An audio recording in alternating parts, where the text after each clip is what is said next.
स्टेजवरती तिथे जमलेले सर्व आदरणीय, आपल्या सर्वांचे लाडके आदरणीय मनोज दादा, आपल्या या व्यासपीठावर असलेल्या सर्वच पक्षातून आलेले आमदार, सर्व संघटनेचे सर्व पदाधिकारी, सर्व सदस्य, सर्व जाती धर्मातून आलेले सर्व, संतोष अण्णा देशमुख या कुटुंबाला न्याय भेटण्यासाठी आलेले आपण सर्वच मान्यवर. मी या व्यासपीठावरती फक्त आता 2 मिनिटं बोलणार आहे, पण घटनाक्रम कसा झाला हे तर मी सांगणार. त्या विंडमिलच्या प्रकारामध्ये बघा बरं का माणुसकी कशी असती बघा. तो जो वॉचमन होता तो बौद्ध समाजाचा होता. संतोष अण्णा देशमुख हा मराठा समाजाचा होता. जेव्हा त्या वॉचमनला तिथं मारहाण करण्यात आली, तो खंडणीचे हे जे वाल्मिक अण्णा कराडचे हे जे गुंड लोक तिथे गेले होते, त्या वॉचमननी जेव्हा तिथं अडवलं तेव्हा संतोष अण्णा देशमुखने उघड भूमिका घेऊन तिथं त्या माणसाला अडवलं, तिथं हे सगळ्या गोष्टी केलेल्या आहेत. बरोबर आहे की नाही विषय?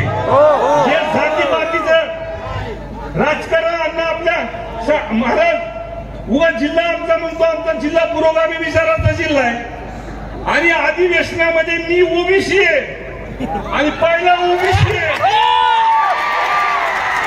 की ठामपणे म्हणतो ह्या वाल्मिक कराडला टाका म्हणून. आवर्जून आपल्याला इथं सांगेल की या घटनेनंतर गावाच्या लोकांना सर्वच जिल्ह्यातले सर्व आमदार भेटले आणि भेटल्यानंतर त्यांना सांगितलं अधिवेशनामध्ये आपण तिथं आवाज उठवू. आपण सगळ्यांचे भाषण तिथं बघितले, सगळ्यांनी कळकळून. मी तर विरोधी पक्ष मार्गावरती आहे, पण धस अण्णा तर भाजपमध्ये आहेत ना. आमचे प्रकाश दादा तर अजितदादाकडे आहेत ना. आमच्या आवड साहेब तर आमचे पण छाती ठुकून म्हणण्याला टाका म्हणले ते. आणि सगळ्यात महत्वाचं की सीएम साहेबाच्या जवळचे अभिमन्यू पवार, मी जेव्हा त्यांना ही घटना सांगितली तर सभागृहामध्ये त्यांनी आमची साथ दिलेली. एका माणसासाठी एक टाळ्या, सगळ्यांसाठी टाळ्या. हा काही कोणत्या जातीचा पातीचा हा विषय नाही.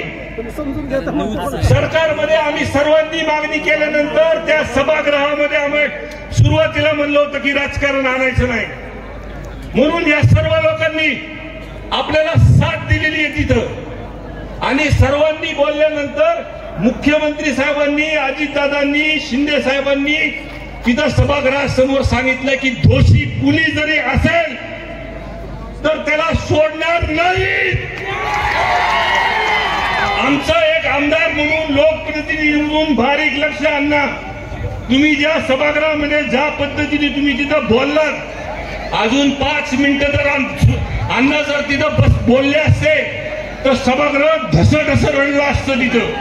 हे सगळं महाराष्ट्राने बघितलंय. त्याच्यामुळं काळजी करू नका. ह्या ज्या माणसांनी, पवारसाहेब, अभिमन्यू पवारसाहेब, तुम्हाला मी म्हणलं होतं लोकांमध्ये रोष आहे, लोकात शांतता आहे, पण जेव्हा मोर्चा निघेल तुम्हाला दिसेल ह्या कोणता जातीपातीचा मोर्चा नाही.